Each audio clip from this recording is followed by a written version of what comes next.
So today we are going to we talk a little bit of everybody's doing a great job of muting yourself. Please continue to mute yourself. But please feel free to use the chat box function to add some questions and comments, and we'll get to them as we can. This session is being recorded and will be available to you after the event. I just want to point out to you some of the future events that are coming. October is Disability Awareness Month, and we have two fantastic events lined up for you. On October 12 at noon, we have Building a Disability Inclusive Workplace. We have an amazing national speaker named Becky Curran Kukela, who will be speaking to us. She's a phenomenal speaker. I encourage you to look her up at beckymotivates.com. So please feel free to join us. We will send out registration information for these when they're ready. And then on October 13, we will have an opportunity to participate in an experiential learning around disability inclusion that will be provided to us by our very own Inclusion Council member leader, Michelle Kreft from the IVRS. And lastly, we have our grand event, the 9th Annual Inclusion Summit on November 10 at 8 a.m. It was a half-day event, 8 a.m. to 12:30 p.m. It will be available to you virtually or available for some of you who are interested in joining in person. It will be a hybrid event at the FFA Center. So please look out for those registrations and events, upcoming events. I just want to start today by doing a very quick recap of what we did in session 1 and session 2. In session 1, we we had a panel discussion of different employers of different sizes, different areas of work. We had Anderson Windows, who is in a large company, a manufacturing company, who I consider is in a fairly advanced stages of doing DEI work. They actually put 75 of their executives into a certified diversity executive programming, which is a very formal certification programming. It's very expensive to get in. It's a very big commitment for someone to go through the certification, and they put about 75 of their higher level managers and executives through that program. And it's very unusual because it's a manufacturing agency organization, very unlike what we would think of an organization being in the advanced stages of doing DEI work.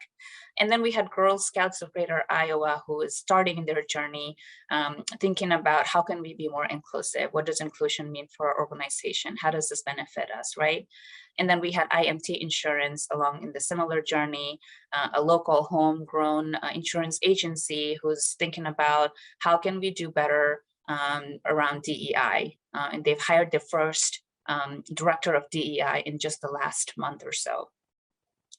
Session 2, we covered the very basics of what is diversity, what is inclusion, what's equity, and why do we need to talk about it? What is the business case? A lot of us talk about it's a nice thing to do, and that's great, but that's not enough.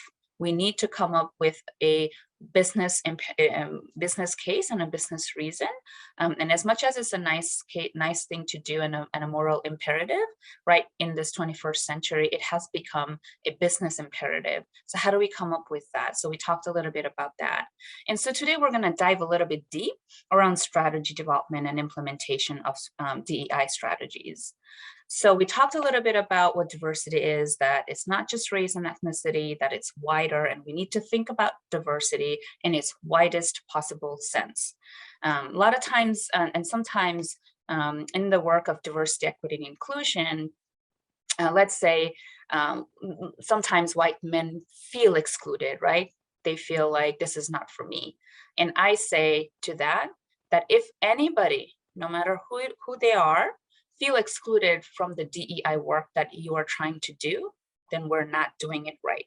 So we have to figure out how we can make diversity work for everybody, how we can include everybody. So it's, and everybody has some sort of diversity that they bring to the table, no matter who they are who they are, right?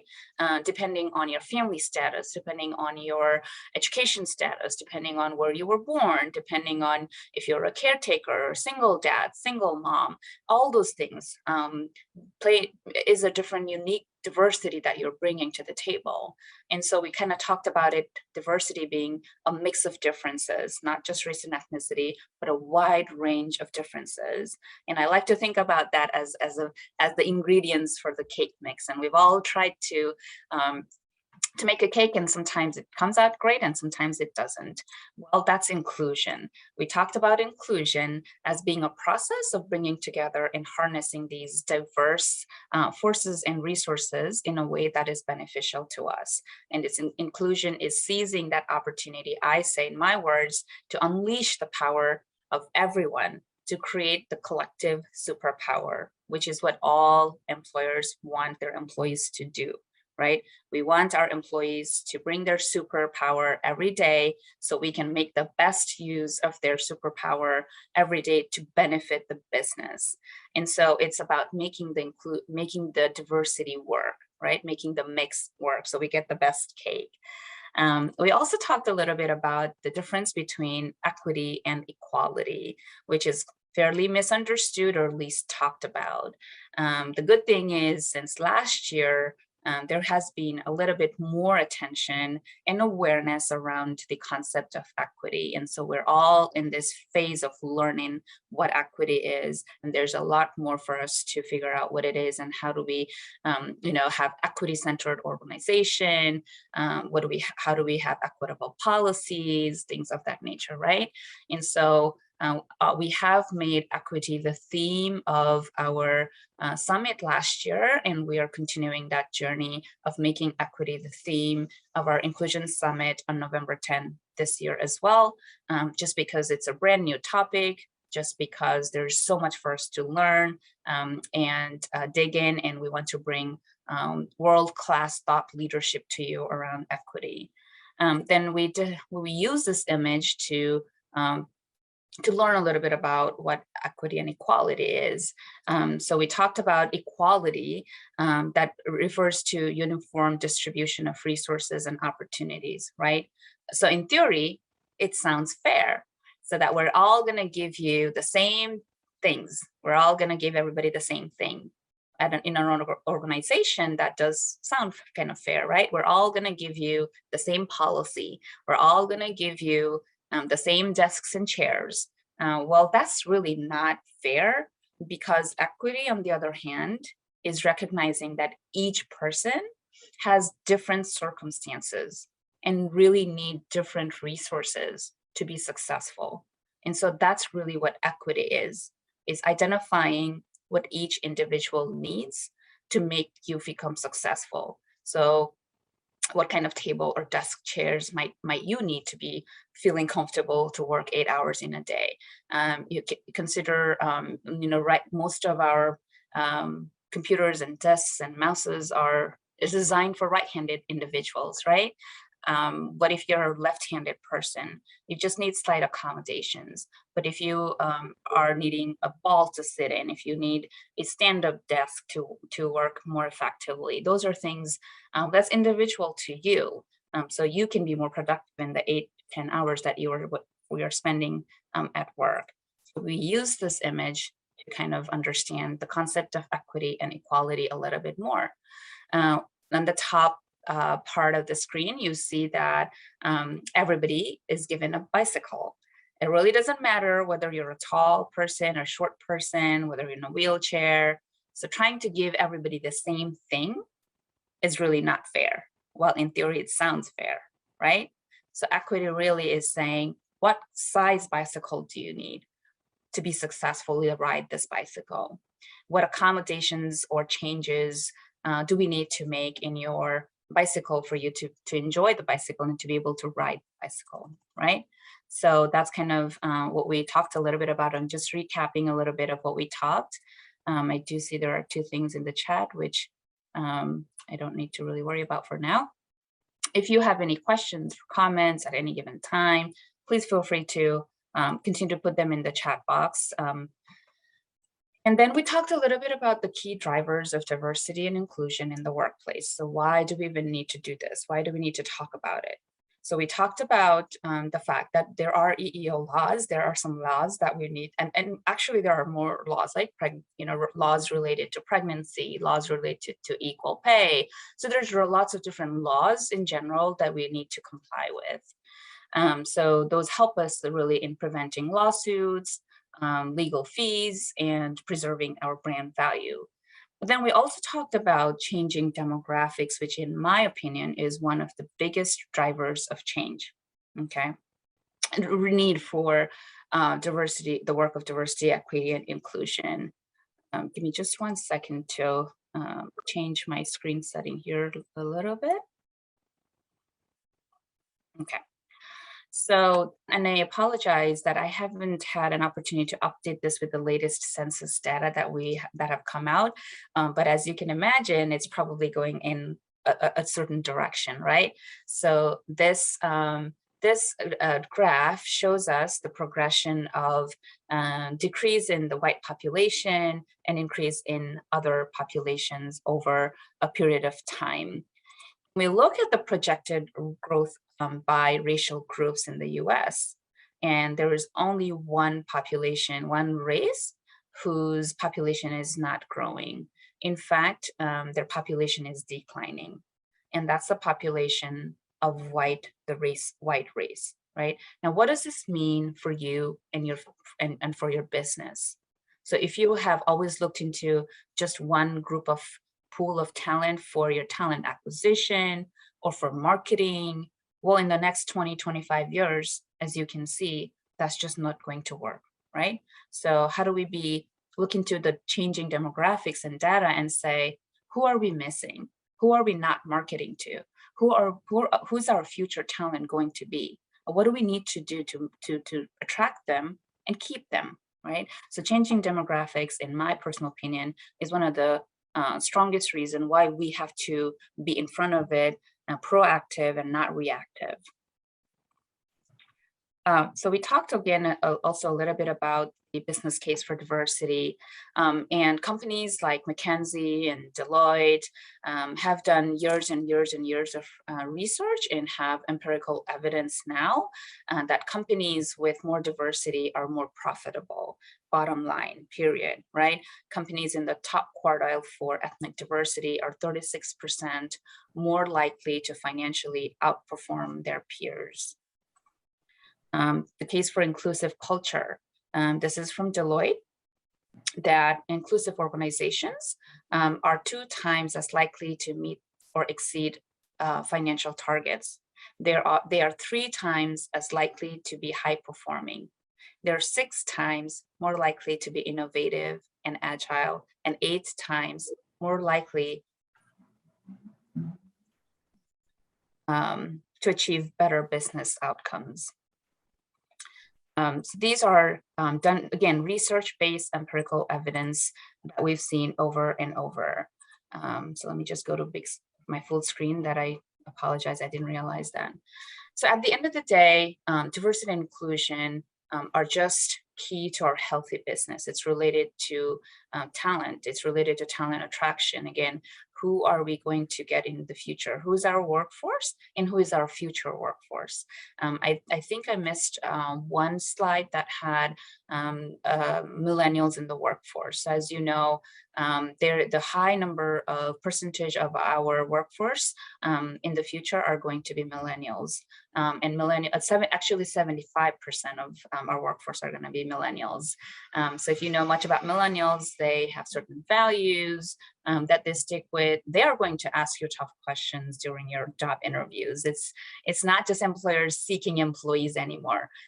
They are going to ask you things like, what is your stance on racial equity? What are you doing about climate change? Do we have a recycling program? You know, things of that nature. They're going to be looking out and asking those questions to you as much as you're going to be trying to attract them, right? So we also know that innovation, that diversity and inclusion are correlated to having better group performance and innovation.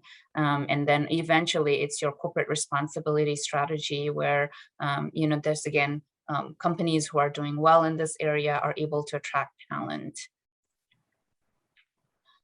So now we're going to transition a little bit to today's, that was like main show for today is going to be around strategy development, right?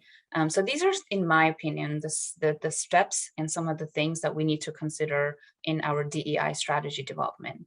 So I cannot emphasize more about this number one. Number one is leadership commitment. Okay, we've heard this over and over. It starts at the top, right? And our DEI efforts are not going to be successful if the top person in our organization, top leaders, CEO, and then the C-suite, if they're not committed and if they're not bought in. So it's a process. It's not an overnight journey. It's a whole long-term journey. I always say that the desire or the demand to do more DEI work in an organization can come from anywhere, right? It could be, sometimes it could be the market asking for that. Sometimes it's your employees challenging you and saying, what are we doing around DEI? What are we doing around racial equity? What are we doing about this, right? Sometimes it's the hiring manager, sometimes it's the HR person. It can come from anywhere. But unless we have the top person in an organization saying this is important and understand it, our initiative is just not going to be successful, right? And we're going to talk a little bit more about that. Then number two, we need to find the why. So with the business case, right? I do a lot of one-on-one consultation with a lot of our employers. And interestingly, I had one organization whose CEO said, we want to do this right now because it's very important and it's the right thing to do. And I said, great, half of our problem is solved. It's really great that the CEO thinks that's important to do. Now let's come up with the business reason, because guess what? That argument might not work for everyone. Let's say tomorrow you're gonna talk to your employees, your customers, and say we're investing in DEI. Unfortunately, not everybody is going to sing kumbaya and say, let's do it, we love it. This is sometimes could be a divisive topic. Not everybody is going to be on board, especially if we have not given them the reasons why we're investing. How does it affect our bottom line? This is why we're doing it, right? And so we have to do that homework to figure out how it's going to affect our talent attraction, how is it going to affect our retention, how is it going to affect our market share, things of that nature. And then I think there are very less possibility that somebody will still continue to ask, why are we doing it? It doesn't make any business sense, right? And then we need to go and do some assessment and diagnosis. We're going to talk a little bit of more detail, obviously, in our next few slides. We're going to do then strategic plan around DEI. We have to do plan around communicating that to our stakeholders, whether that's our employees, whether that's our potential customers, whether that's our potential employees, not even people who are working with us right now. And then we work on implementing the plan, and like all other good plans, we're going to continue to evaluate our plan and work on continually improving the plan. Any questions or comments so far? We doing good? Okay, let's continue then. So number one, right, leadership commitment. Again, I know this is a very busy slide, so we're probably going to spend a little bit more time on this. So leadership commitment, these are just some tips to the leaders. If you're one, take it. If you're not one, take it to them. Ask them to reach out to us. We're happy to talk to them. So number one is authentic leadership, like to be an authentic leader and lead DEI authentically and not as a checkbox. Again, the individual person, the leader, CEO, C-suite person, whoever that is, the HR person, we need to help them work on their why as well, because sometimes when you're leading DEI, and especially if you're not a person of color, sometimes your employees kind of wonder, like, why are you doing this, right? Are you doing this because you want to check a box? Are you doing this because everybody else is doing this and you feel like you need to be doing this, right? And how many of you connect with that? Just maybe emojis, because I can't see everyone. Yes, thumbs up, no, thumbs down. So yes, I think we've been in that situation ourselves, as kind of wondering, why are you doing this work, right? So it's important for leaders to figure out their own personal why. And I call it their own diversity journey, right? What is your diversity journey? What is your diversity story? And a lot of sometimes white people will tell me, well, I don't know about my diversity story, right? You can think about people around you. There's people, family members that you're taking care of who are dealing with a mental health issue. It could be your own journey of being, somebody who has a disability, or being around somebody who has a disability, or LGBT. It could be a number of things. And a couple of examples that I have personally heard from other CEOs talk about, right? So one CEO talks about raising a child with disability and always having to be that parent to advocate for the disability child with a disability. And so in my opinion, that makes that person authentic to say, to speak about DEI and say, I'm not just a white person trying to check a white box. I'm here because I care about this, because I've lived this through my daughter, through my son. Another CEO, actually Randall Stevens, who is the CEO of AT&T, an ex-CEO of AT&T, talks about growing up having a Black best friend and being in the same situation. Let's say it's an airport or somewhere else, that in the same situation, they have different experiences, right? How can he's seen this over and over and over, and had to pause and think, why is his experience different than my experience, and what can I do as somebody who has a position of power and privilege to make a difference? Negus, I see your hand up. Yeah, I've been taking in a lot of what you put forth here. The 10th slide was really placed emphasis on the issue of the demographic changes in society. I'm going to put a link in the chat for an article that helps people understand what's going on. And I know this is I think it's about 17, 18 page article, but it clearly illustrates the issue that we're encountering, because a lot of people come to realize in this society, they label people who are the majority population as minorities in this country. And the thing is that people of European descent has the lowest birth rate on the planet, and people of color have the higher birth rate globally. So there's gonna be a point to where certain ethnic groups are not going to be in power. Right.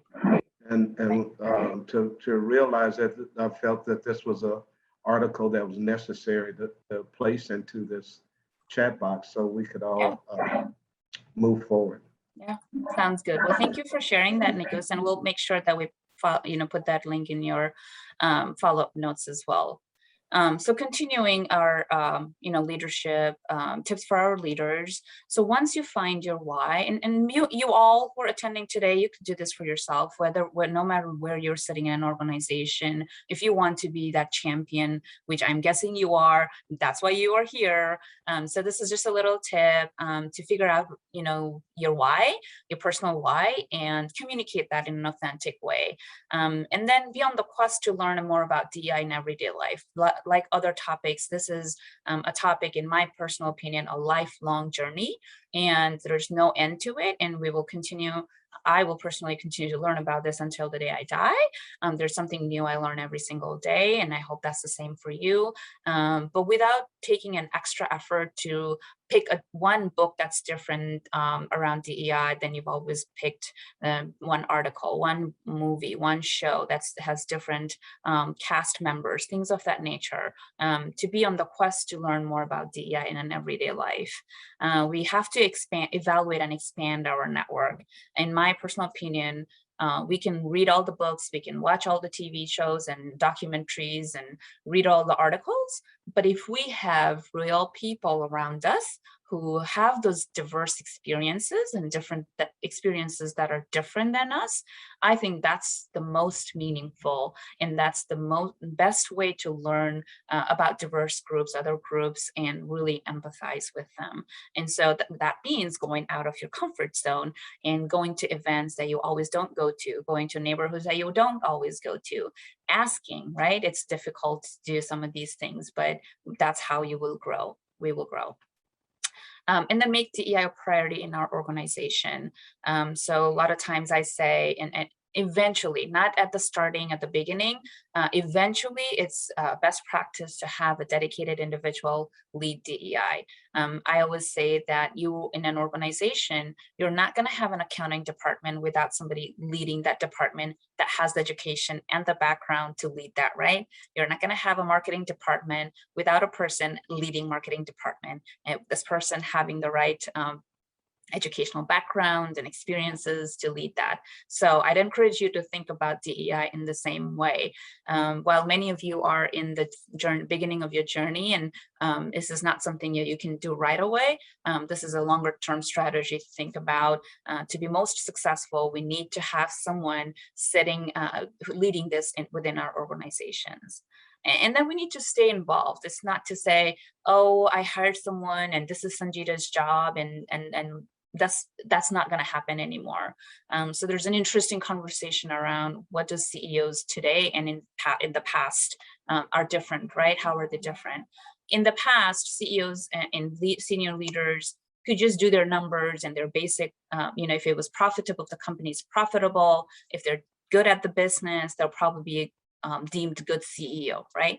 And now it's a little different. I think they have to be a little bit more overall good at lots of different things, including being involved in social issues, being involved in issues that are big in our community.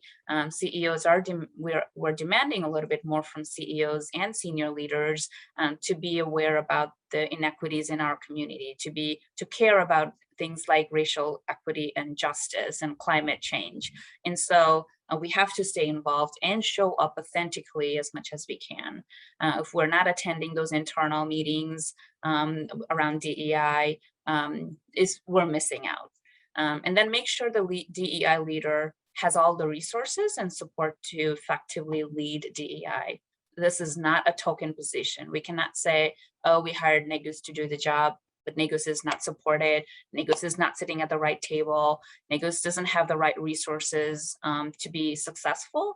Then we are setting them up for failure. And you can talk to any number of chief diversity officers, and this is what I would imagine they would tell you.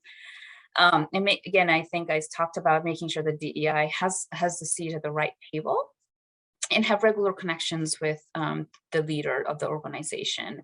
Then we gotta, like any other plan, any other initiatives, we have to have measurable goals and track progress and keep close connections with other peers and CEOs to keep learning and sharing. I am just going to pause here for a second because I threw out a lot of things and see what reactions, thoughts, or any comments you may have. And I'd like you to unmute and share those or put it in the chat. And just gonna give a quick few seconds here. Maybe emojis, how's it going? Do you like that? Thumbs up. Okay. All right, we'll keep moving along then. Okay, all right, sounds great. Number 2 is finding the business case. So we've talked about this a little bit, that yes, it's a nice thing to do, but how does investing in DEI impact my business? who are going to be my future customers? Again, consider the changing demographics and think about, are we marketing to everybody? Whatever you're selling, if you're a service organization, are we serving everybody, right? What does our talent pipeline look like? Have we looked into these other populations whose population is booming and changing?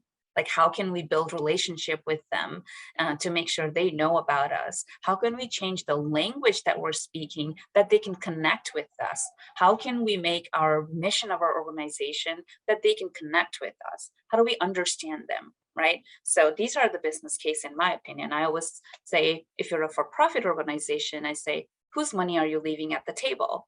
Consider if you're not marketing to the African-American community, or the Asian American community, or the LGBTQ community, or the disability community for that matter, you're losing out your market share, right? But how do we get to them? Each of these communities have unique needs, have certain ways they receive information. They may be needing certain tweaks in the products or services that you're providing. Do we know about them? Are we serving them enough? Right? So that would something I would say, these are things you could put in your business case. Number three is we got to do some assessment and diagnosis. And number one is we have to assess our current state. So just like with our body, when we go to the doctor's office, so we're going to do some tests to figure out what's wrong, right? We're not going to say, oh, let's just have some blood pressure medication without doing tests, right? We got to do some diagnosis in our body to figure out what's going on. So it's the same thing. Without assessing where we're at, who do we have working for us, who's represented, who's not represented, whose voices are we missing, where are we in the organization? Are we male heavy in the top? Are we female heavy? Are most of the people of color sitting in the bottom of the organization? How are we doing? Without assessing some of these current state, it's not good for us to come up with a diagnosis. A lot of times I see organizations just saying, oh, we got to do something around DEI. Let's just do something. And then we start randomly doing some trainings or bringing speakers. We'll do potlucks. And those are all good, but those in itself don't produce results. Okay, so it has to be strategic and thoughtful. And it may take us some time, but I say we have to do that homework to do number one and number two before going to number three and number four and just doing stuff. That will confuse our employees. That will confuse our marketplace. That will confuse our employees and say, why am I being asked to come to this training? I'm not a racist, I have lots of things to do. Why am I being asked to do this diversity training, unconscious bias training? So they're just going to be confused and it's not going to go well, okay? And so doing that assessment, and that's why communication is important, and we're going to talk about that. But EEO data is a great place to start. That gives us a lot of insight around who we have, who's missing, but it is not, as you know, those are some basic information that we collect. There are some additional information that you can collect to enhance that data. Culture survey is something that I encourage all of you to think about, because that's where we get to really know how are our employees feeling, what will make them come to work every day with the full energy and vigor that we want them to come, so they can bring, as we call it, the full human potential, that they will contribute to being productive and come up with innovative solutions and ideas, right? What is making them leave if you're experiencing turnover? And you can correlate those data to say, with exit interviews to say, people will leave organizations for sure, right? But we can correlate the exit interview data, the culture survey data to say, what did people ask for? What's making them leave? A lot of times if they say, I didn't feel belonged, I didn't feel heard, I didn't feel welcomed, then there's a culture issue, there's an inclusion issue, and you can do some things more around it. Encourage, again, employers to continue to have a conversation with their employees, have town halls, listening sessions, focus group discussions, and these are nothing new. Businesses are very, very, very in tuned in doing these sort of things, but just from a culture perspective, right? This is an example I wanted to share with you. It's from Workiva. This is a company right here in Ames, and this is posted in their website. So they proudly present and post that they have 6.1% people identifying as having a disability working for them, 4.3% identifying as LGBTQ, and so on and so forth. So what I like more about them, and they also have posted that 94% of their employees have a positive perception of DEI programs at Workiva. You may wonder what's going on with this, with the 0.6%, right? It's never going to be 100%, and that's the effort. If we don't do number one, number two, number three, like we talked about, if we've not thought about, if we don't have senior leadership buy-in, if we have not come up with a business case, if we don't have a overall DEI strategy, if we've not communicated why DEI is important to your employees, and asked them to do certain things, which is maybe participate in trainings or things of that nature, they will not have this buy-in. So I put this up to kind of show that they must be doing some of these things right, and all of the people feeling like, okay, we're doing something good, because again, not everybody will think DEI is great, and this is for all of us, and all of you individually have a role to play. So this is, they don't have, I think they're very specific Iowa data in here. They have more global data. But what I wanted to show you here is this top portion, what they've written here in their website. They say, we track this data to establish where we are at today and help us to determine the next steps in our journey to becoming more diverse. Okay, so I think that's what caught my attention, is leadership is not about status quo. Leadership is not about being afraid of our current situation.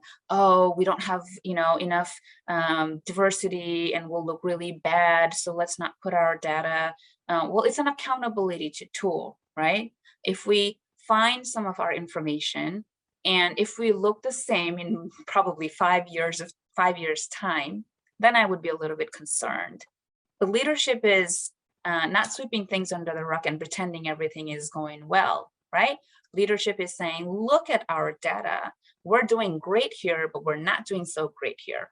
And then designing strategies to figure out, how do we change some of this data? If we're male heavy some in the top leadership, that will help us to say, let's do A, B, and C to change that in 5 years' time. If we don't have certain ethnicities, race, gender working for us, then we have to do certain things, develop strategies and tactics to change that in future, right? And that's why finding these data is very important. Slicing and dicing data in all the different ways that we can, which will eventually help us to get to our goals, is really important. Okay.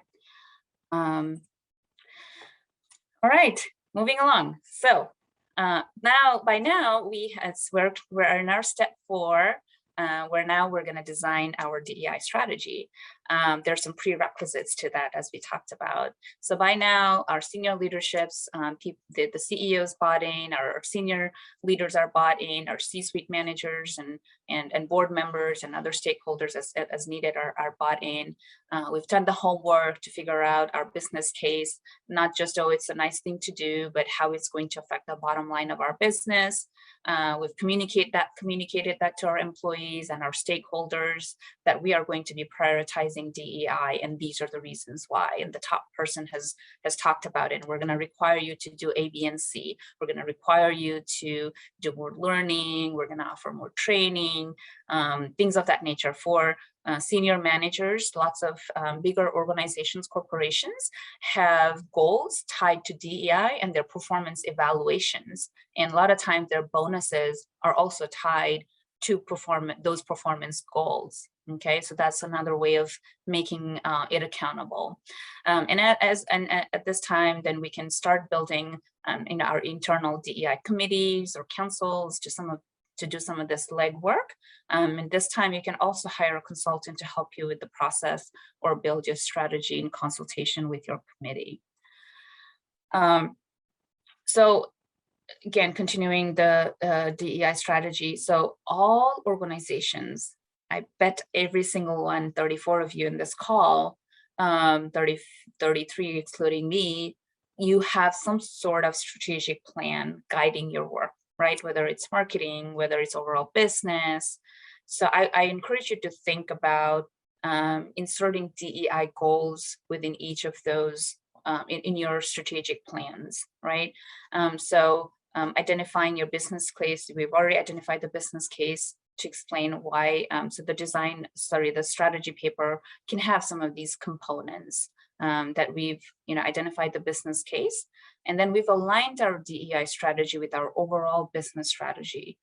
So think about the overall strategic plan that you have for the organization, and look for areas where you can insert some DEI goals. Okay, so in my organization, for example, we have 5 work areas. We have public policy, small business development, downtown development, talent development, and economic development.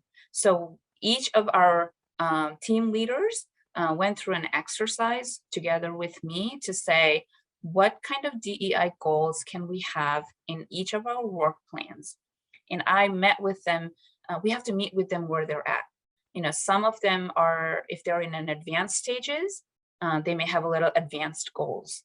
Some of them who have never done this work and want to start basic can have small goals, and we build along with them. Okay, I hope you're following me. So that's one way to make sure that DEI is integrated and woven throughout the organization. Okay, and we have to make sure those goals are measurable, and we have to make sure that we review and audit these plans and adjust them each year.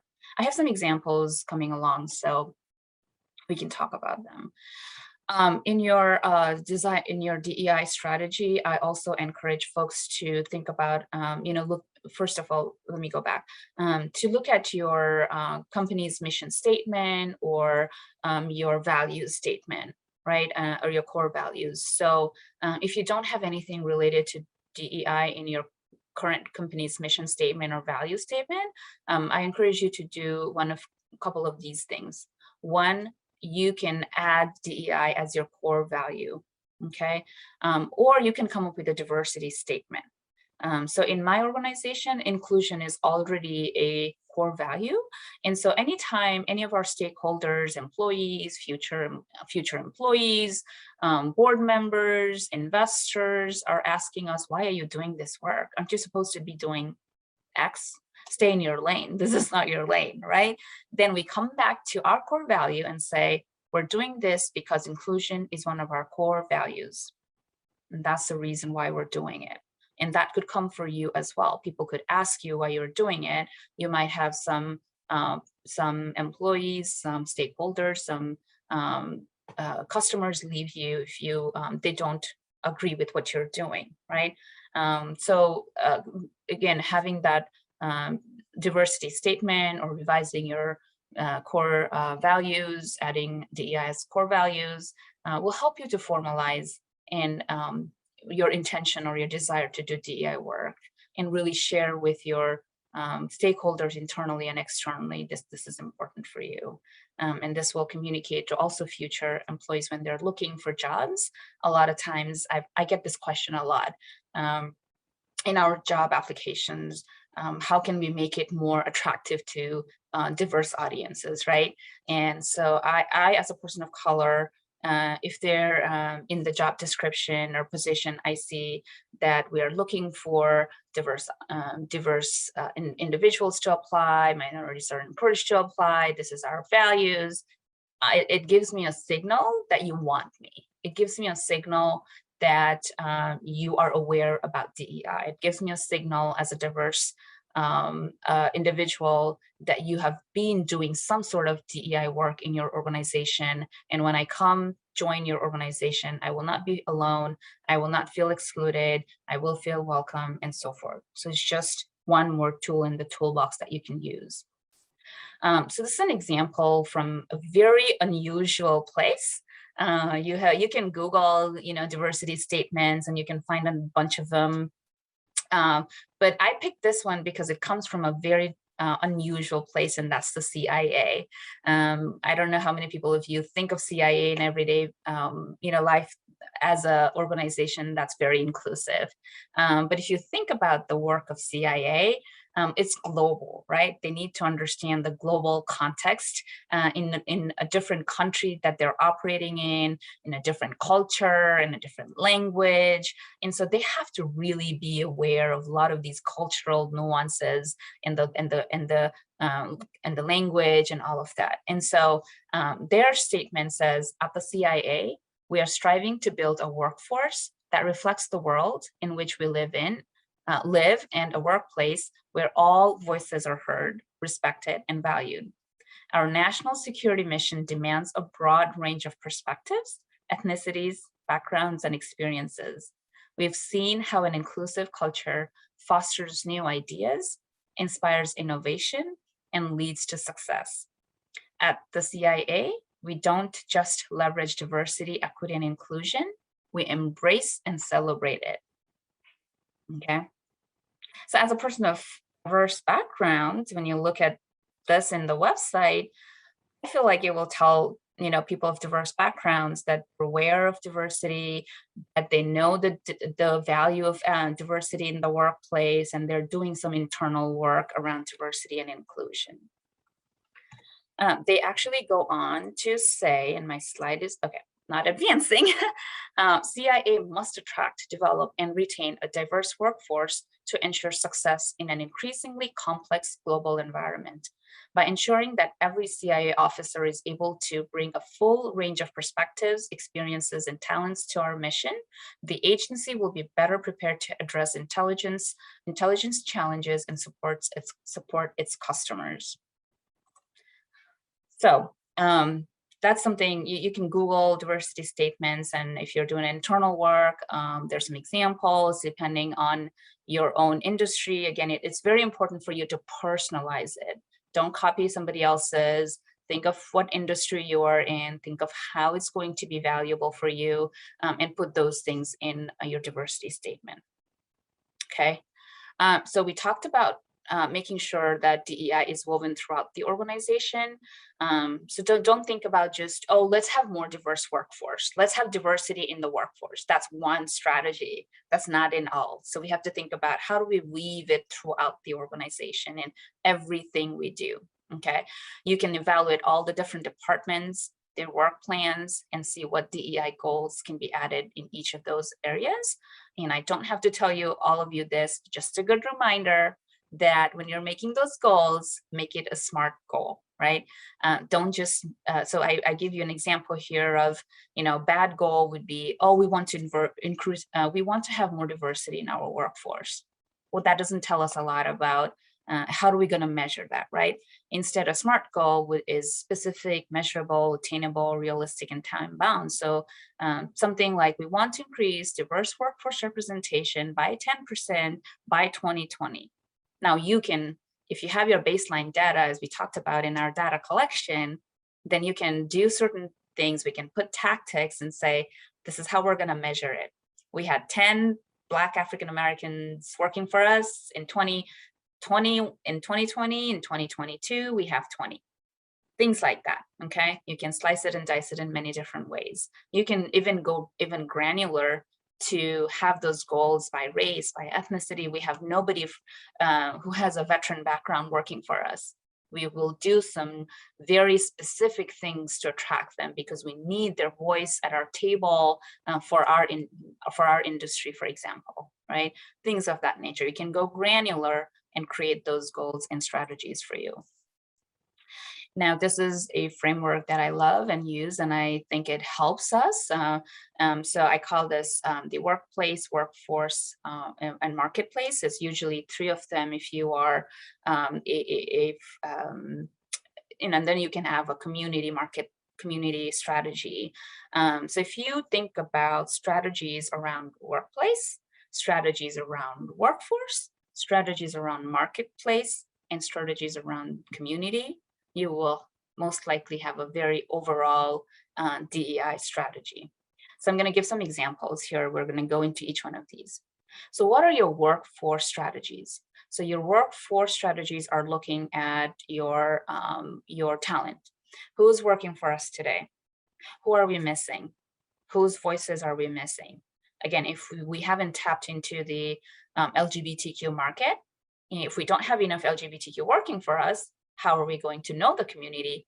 How are we going to know what products and services they need, what language to use, what communication channels would help us to reach out to them, right? What does our future talent pipeline look like? We've talked about, millennials and Gen Z is going to be like a big portion of our workforce. Are we ready to bring them on? Are we ready to include them? Or do we know what they want from employers? How do they add value? How can we attract top talent, right? So these are your strategies. If you have not built relationships with certain groups, we're just not going to get them. Okay, been good? All right, workplace strategies. These are, in my opinion, your inclusion strategies. So how can we create inclusive workplace where everybody feels welcomed, belonged, heard, and what happens as a result of that is people give their full selves. We spend 1/3 of our life at our workplaces. We spend more time at our work than with our families. And workplace has to be a happy place. Workplace has to be a place where I feel belong. Workplace has to be a place where I feel energized and interested to go every day. And so we talked about our workplace being more and more diverse, and without being intentional about having those conversations and bringing people together and talking about the differences and different cultures, I think we're setting up ourselves for failure, right? And so we have to be proactive and we have to be intentional. This is not going to happen organically.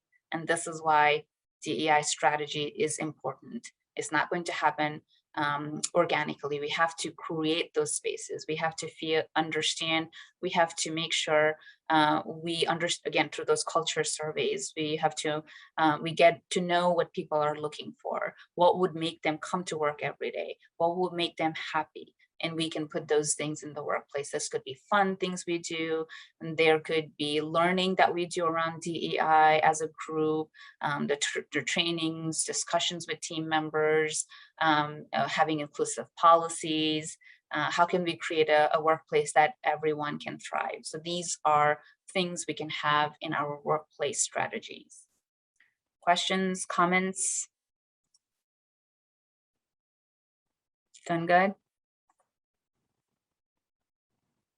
Okay, there's some messages here which I will read in just a minute, and I don't think I have a lot more slides left, so we can get through those and we can open up for discussion. So marketplace strategies. So these are, again, you're thinking about your customers in your market. And whose money are we leaving at the table? Who are we not marketing to? What customers are we not serving?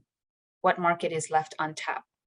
How are we reaching out to these customers? These are questions you can ask and think about strategies to reach out to diverse audiences. You can segment, market segmentation. You can segment them with race and ethnicity and ability and figure out how to reach out to them. So this is the real work of diversity, equity, and inclusion that is hard, but that will lead to results.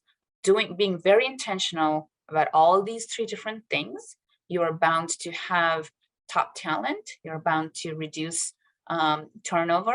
You are bound to have people who are more happy in your workplace and who are more productive, coming out with new ideas and innovation and leading us to new markets, to reach out to new audiences. So there's this, I may bore you again with my love with this story of how Fleming Hot Cheetos came about at Frito-Lay's. So the idea of Fleming Hot Cheetos within Frito-Lay's actually came from a janitor who was of Mexican origin. So he said, well, we love Cheetos, it's great, but we love spicy food. I like spicy food. I have a whole community of people who love spicy food. And he put that in the ideas box, and his idea was actually taken, and the vice president of the company actually talked to him.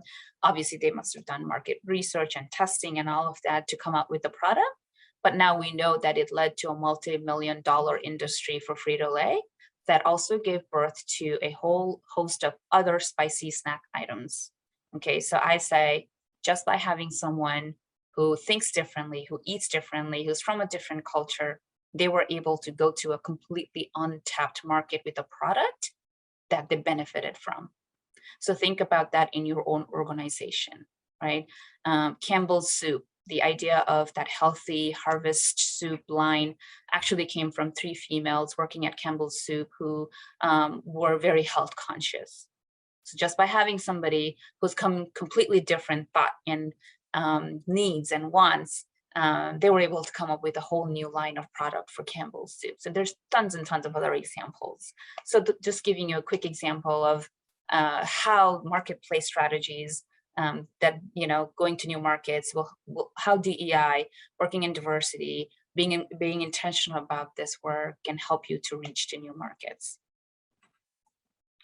I'm very sure that we're coming very close to the end of my presentation here. The last component is community. And community is more philanthropic. Community is more about how do we want to be known in the community.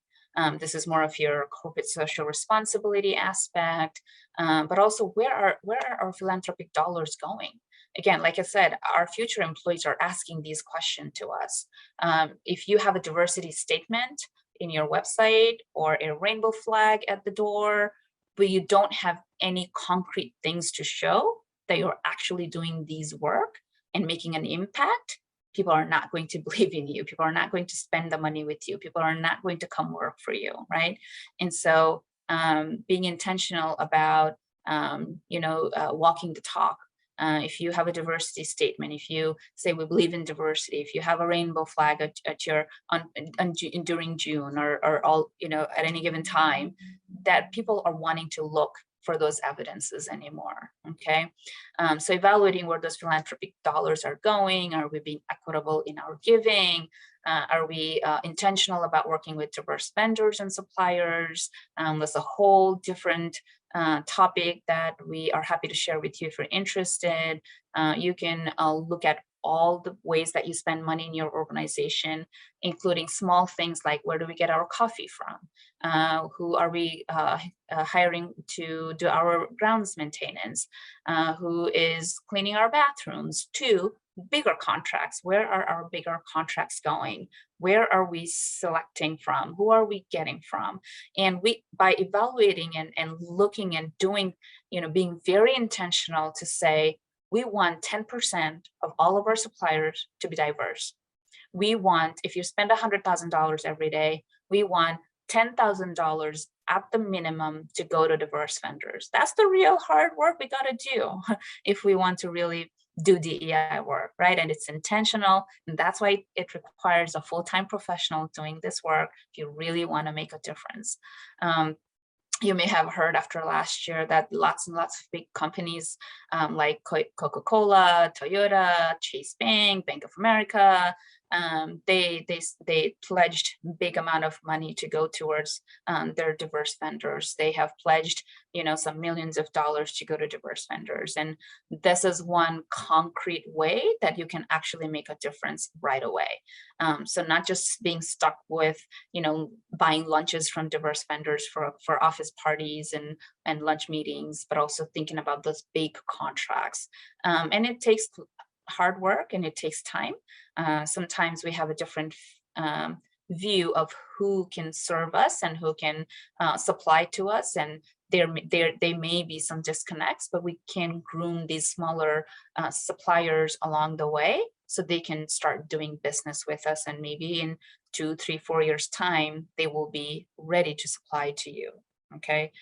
Do we have diverse representation in our board?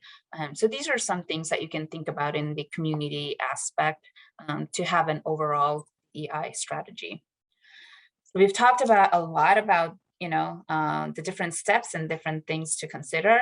Once you have a plan, communicating that plan to your employees, to your stakeholders, to board members, to potential customers is going to be important. So we're all on the same page, that they understand why you're doing this work. Then you can work on implementing the plan. And again, like all other good plans, we continually evaluate the plan and make continuous improvement. It's not something that we can put in a shelf with dust over it and call it good, right? So I think with that, I feel like that is definitely the end of my presentation. I know we are a little ahead of time. I don't think you will be sad that you can get some time back, but we can open it for any questions. I will read through the chat. I want to point out to you that in our website, we have a guide that talks a lot about what I just talked about.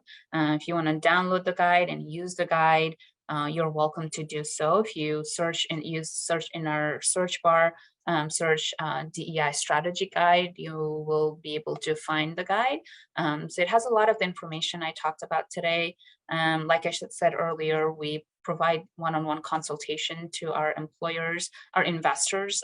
If you are one of our investors and you are interested in digging into this work and starting the journey, we're happy to provide additional guidance. So any questions, comments, thoughts while I read some of the chat here?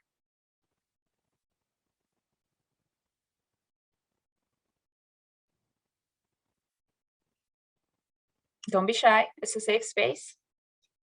There's no stupid question. No such thing. I have a message here that says, do you have any best practices for implementing these surveys that ask more personal demographic questions like sexual orientation, etc.? We don't want to offend or cross any legal lines. Honestly, that's something that I have dealt with even in a couple of other organizations. In my organization, some people, if you're not engaged in this kind of work, sometimes it may feel like, oh, we're asking somebody's sexual orientation, race, ethnicity, and that feels invasive. So my suggestion is, as long as you create a statement around why you are collecting that information, that it is for us to better understand our employees, better understand how to best support you. It is to better understand our market. It is to better understand who's represented, who's not, and to do a better job of including everyone. I bet that people will be ready to give you that information. Imagine how many times you all have filled that form. We give that form information to so many people all the time. What's my race? What's my ethnicity? What's my gender? What's my age group? We do that all the time. But I guess when you are in this other side of asking those questions and it feels invasive, there are definitely some specific languages that you can use. I'm happy to share with you those, and I'm happy to read it through your survey if you need to.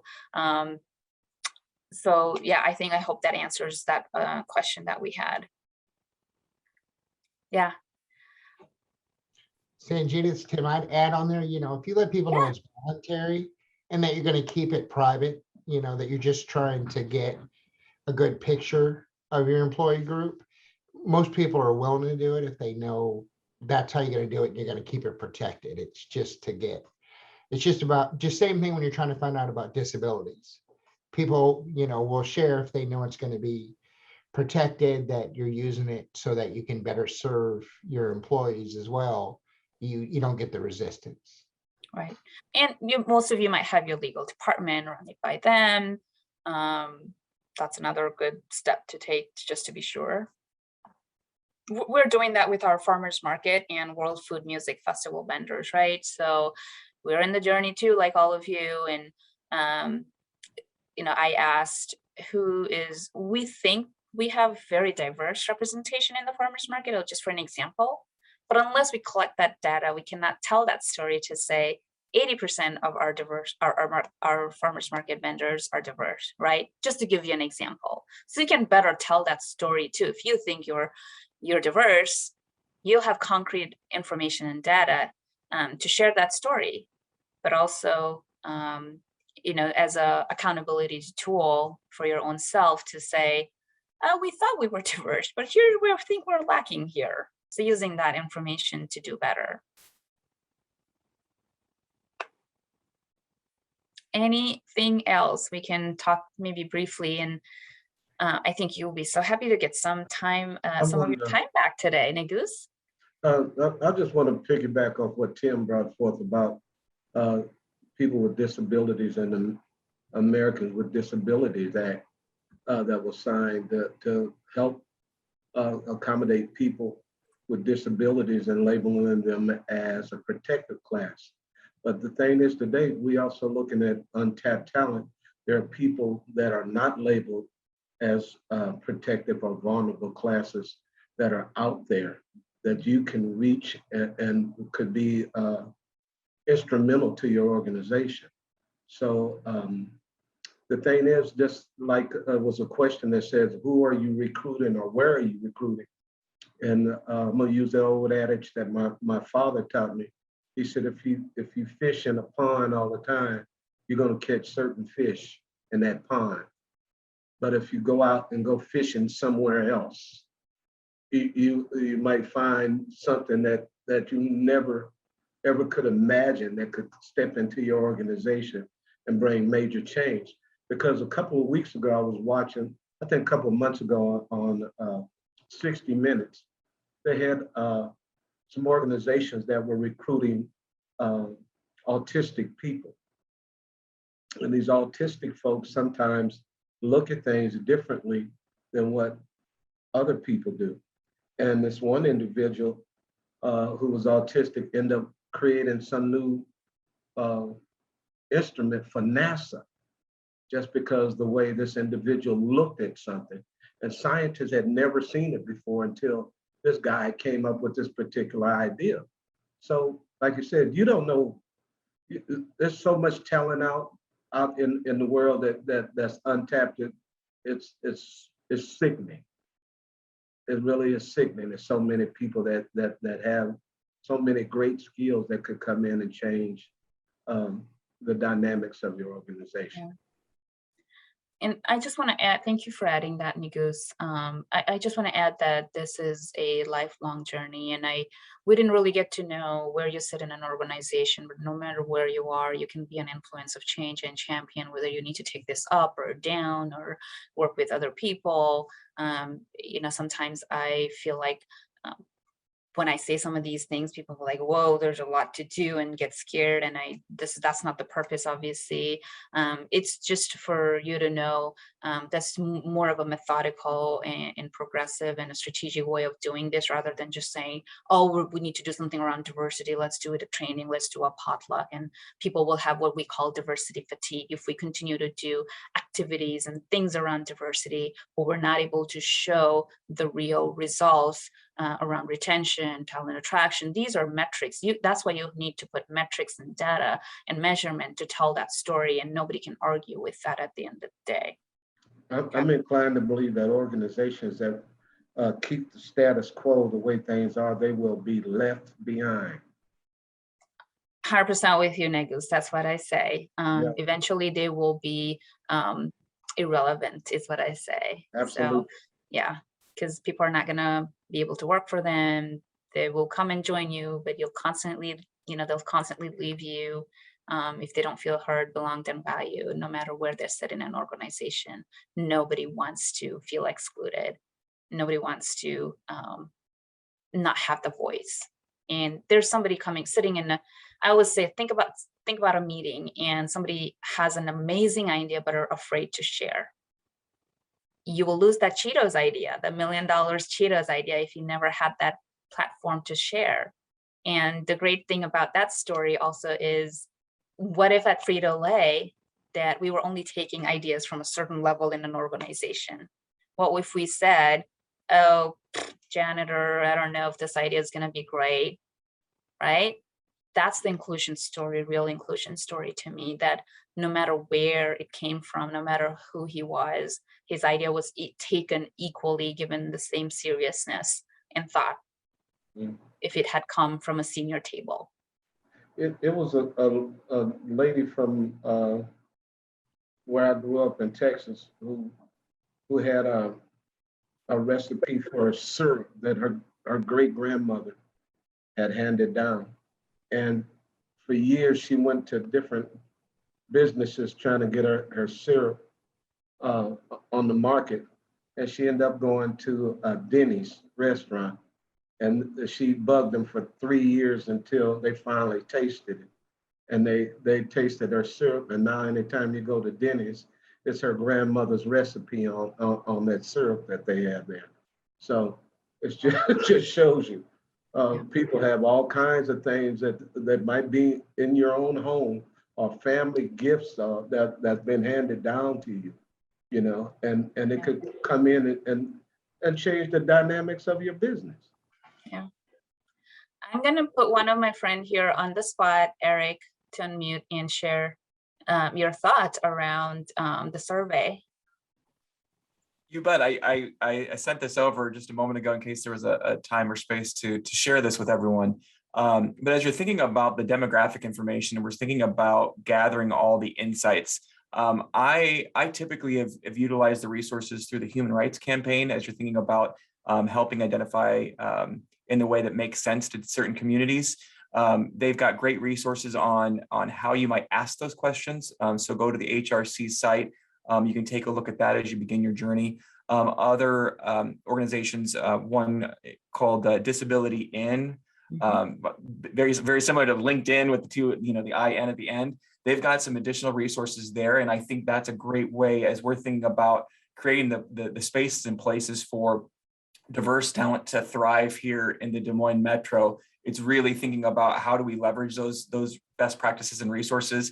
And calls like this, I mean, Sanjita, you and the team do an amazing job of sharing best practices time and time again. And so I would say, as you're looking at this call and the connection opportunities that we have, if and when it's available in person, thinking about the network that we all are a part of, share those ideas out. And those are the things I just wanted to pop in there, say, and share a couple additional best practices for y'all. Awesome. Thanks for sharing that, Eric. Does anyone in this group have you done a culture survey in your organization? Just raise your hand. Yep, there's some heads nodding. So that's great. Did you develop yourself? I know those are some of your proprietary information, but I also want to point out Culture Amp. If you want to Google them, they have great resources. They may have a sample. Again, you adapt to what makes sense for you. You don't have to take everything, but they have a really good sample of culture-related sample workplace culture survey in their website, Culture Amp. Okay. Anything else? Yeah. Well, I want to make a comment when you were asking about folks who felt like they shouldn't be in front for diversity because they weren't a minority or a protected class or whatever. If you're authentic and you actually want to help, to be blunt, nobody cares. They really don't. Just don't try to act. None of us know everything or the other person's shoes. And as long as you go in and say, I'm trying to learn and I'm trying to help, I know I don't know everything. That's why I'm talking to you. You'll be fine. But what happens is, like Sanjita said in her presentation, as long as it's not a checklist, a checkbox, oh, well, like I'm Native American. Well, as long as we get 0.4% of our employees are Native, we'll just, that's all we want. Well, it doesn't matter if you get less or more than that number. It's just, are you getting the right people that you need for your job and you're making them feel included? That's what matters. And the other thing is, just get started. Diversity, equity, inclusion is one of those things where it ends up on a piece of paper and everybody thinking about it, but they never actually do it because they are always waiting to fill in the next block. You're not. Just Yeah. start. It'll build on itself, and then the people that get involved will get you the rest of the way. So getting your employee resource groups and stuff. So just don't be afraid to start. And you're going to make mistakes and there's going to be stumbles. Don't feel bad. We all run into that. Okay. Absolutely. Thank you. And Tim, as shout out and kudos to a lot of our inclusion council members, Negus and Tim, and I'm going to miss folks since I'm not seeing their faces. They are really the fuel behind this engine. I'm just in the driver's seat today, but they do a lot of work behind the scenes to get us here and present some of these wonderful information to you. So thanks for that. I think I was listening to the CEO of Ben & Jerry's Ice Cream. As you know, Ben & Jerry's Ice Cream CEOs are very openly leading a lot of DEI work and leading the charge in a very political way as well. And so in some of the conversations, folks asked them, did you lose customers? And they said, of course we lost customers. So that's the evaluation each company will have to do. How much are we going to lose? Are we going to gain more than how much we lose, which is usually, in my opinion, the case. So you could just being open and transparent about some of these things too, to say you may lose some people, some employees, but I think if you can do a good evaluation, usually it's more gain and less loss. And a lot of times we've also heard about businesses do a lot of things that they fail a lot of times, right? Starbucks never came out with the Frappuccino right away. The very, famous caramel Frappuccino, whatever. They might have failed so many products before coming to that stage. So on and so forth with so many other companies and products and services, just trial and error. And just if we feel afraid to start the journey, we're never going to get there. And we're like Tim said earlier, we will be irrelevant in future, in my opinion. 10, 20 years at least, we're going to be irrelevant. And so taking that step is very important. And we're here to support you here at the partnership. With that, I will just say that we're in this journey together. Feel free to reach out. We have a lot of great people on the call who are willing to share with each other. We will send out a quick little survey. So tell us how we're doing, what you would like to hear about in future, and be sure to join our October events. We will share those with you when those are ready. So with that, I think we can close just a few minutes early and give you your valuable time back. Thank you for attending today. I hope you found this valuable. Hey, one more comment, Sanjita. Oh, yeah. Just to reinforce something, DEI is one of those communities that it doesn't matter what business you're in, nobody feels threatened sharing their best practices with each other. They don't feel like they're losing, like they're feeding the competition. There's a lot of things people won't share, but DEI is one of those open ones. I think everybody shares their best practices with everybody else, so don't be afraid to reach out. People don't keep it a secret. So anyway, Sanjay, I just wanted to share that. Mic drop. Thank you, everybody. Have a great rest of your day.